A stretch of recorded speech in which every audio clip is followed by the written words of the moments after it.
In this lesson, we'll discuss the commutative property of numbers. The commutative property states that the numbers we operate on can be moved around without affecting the answer. Right, what do you mean by that? Let's look at these examples. 6 plus 2 is equal to 8.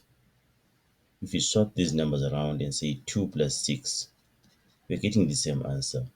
So the numbers can be moved around without affecting the answer. Even with multiplication, you can say 6 times 2 is equal to 12, and still 2 times 6 is equal to 12. Okay, so in general, we just say A plus B is equal to B plus A, and A times B is equal to B times A. Please take note, commutative property is only valid for multiplication and addition. It does not apply to subtraction or division. Let's check with subtraction or division. If we say 4 minus 2, what do you get? 4 minus 2, that is 2. But if you say 2 minus 4, we don't get 2, but we get negative 2.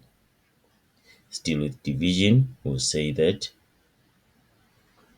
4 divided by 2 is equal to 2, but 2 divided by 4 is not equal to 2, but is equal to 1 over 2, or 0.5.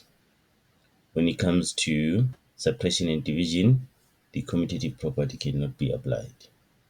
So A minus B is not equal to B minus A, and